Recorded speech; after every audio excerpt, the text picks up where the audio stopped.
আজকে মাননীয় বিরোধী দলীয় বন্ধুদের উদ্দেশ্যে মাননীয় স্পিকার আপনার মাধ্যমে আমি একটা কথা বলতে চাই।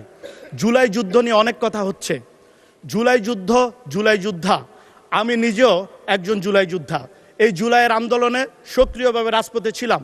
জুলাই আন্দোলন কিন্তু একটি গণতান্ত্রিক আন্দোলনের পার্ট, যে আন্দোলনের নেতৃত্ব দিয়েছিলেন জননেতা তারেক রহমান। এটি 17 বৎসরের গণতান্ত্রিক আন্দোলনের শেষ পার্ট। কিন্তু আমরা কিন্তু সেদিকে যাচ্ছি না। আমরা একটা খেলার ফার্স্ট রাউন্ড সেকেন্ড রাউন্ড খেলবো না, কোয়ার্টার ফাইনাল সেমিফাইনাল খেলবো না, ডাইরেক্ট ফাইনাল খেলে জিতে যাব, ব্যাপারটা কিন্তু এইরকম না। 17 বৎসরে আন্দোলন সংগ্রাম করতে গিয়ে বাংলাদেশের অনেক ভাই ও বোনেরা প্রাণ হারিয়েছেন, অনেকে আত্মহুতি দিয়েছেন। আমরা কিন্তু সেই দিকে যাচ্ছি না। আমাদের এটা মনে রাখতে হবে, জুলাই যুদ্ধ 17 বৎসরের আন্দোলনের গণতান্ত্রিক আন্দোলনেরই একটি পার্ট, এবং যে আন্দোলনের নেতৃত্ব দিয়েছেন জননেতা তারেক রহমান। আজকে আমি মাননীয় স্পিকার আপনার মাধ্যমে বলতে চাই, জুলাই যুদ্ধে তখন আমি যাত্রাবাড়ি থেকে সাইনবোর্ড, আমাদের যে এরিয়া ছিল সেইখানে নেতৃত্ব দিয়েছি, রাজপথে ছিলাম। আমি ঢাকা বিভাগের সহ সাংগঠনিক সম্পাদক হিসাবে ঢাকা বিভাগের সর্বপর্যায়ের নেতাকর্মীর সাথে যোগাযোগ করেছি, সবাইকে নিয়ে রাজপথে কাজ করেছি। আমাদের নির্দেশ দিয়েছিলেন জননেতা তারেক রহমান।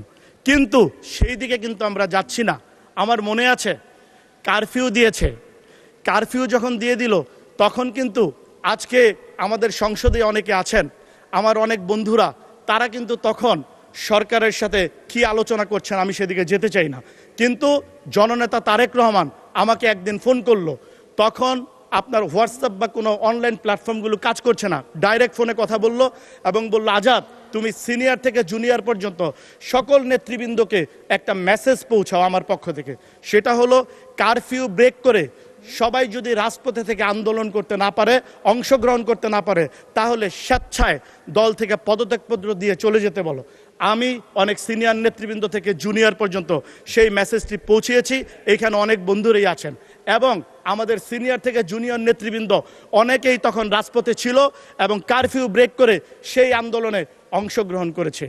তাহলে আমি বলতে চাই, জুলাই আন্দোলন শুধু যদি জুলাই আন্দোলন, জুলাই যুদ্ধ আপনারা বলতেই থাকেন, সবার ক্রেডিট দিতে হবে।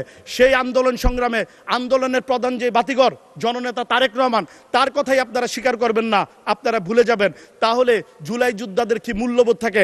আমার বিরোধী দলীয় বন্ধুদের কাছে, মাননীয় সংসদদের কাছে আমার প্রশ্ন রইল। আমি আমার কথা দীর্ঘায়িত করব না। আমি বলতে চাই, জুলাই যুদ্ধ, জুলাই আন্দোলন সেটি 17 বৎসরের গণতান্ত্রিক আন্দোলনের একটি পার্ট। যে আন্দোলন আপনারা দেখেছেন, কিছুদিন আগে নির্বাচন হয়েছে, সেই নির্বাচনে সর্বোচ্চ ভোট পেয়ে বাংলাদেশ জাতীয়তাবাদী দল জয়যুক্ত হয়েছে। তাহলে এটা প্রমাণিত হয় যে সেই জুলাই যুদ্ধে, সেই আন্দোলনে জননেতা তারেক রহমানের নেতৃত্বে এবং নির্দেশনায় সবচেয়ে বেশি জনগণ রাজপথে নেমে এসেছিল, সেটি প্রমাণিত।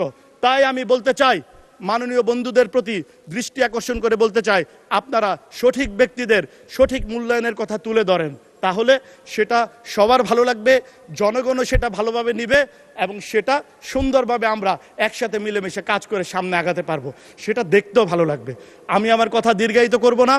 আমি আবারও মাননীয় স্পিকারকে আমাকে প্রথমবারের মতো মহান সংসদে কথা বলার সুযোগ করে দেওয়ার জন্য ধন্যবাদ জানাচ্ছি এবং আপনার মাধ্যমে মাননীয় প্রধানমন্ত্রী এবং মহামান্য রাষ্ট্রপতির ভাষণকে সাধুবাদ জানিয়ে এবং 17 বৎসরের গণতান্ত্রিক আন্দোলনে নেতৃত্বের মাধ্যমে ফ্যাসিস্ট সরকারকে পতনের সর্বোচ্চ ভূমিকা রাখার জন্য মাননীয় প্রধানমন্ত্রী। ধন্যবাদ মাননীয় সদস্য।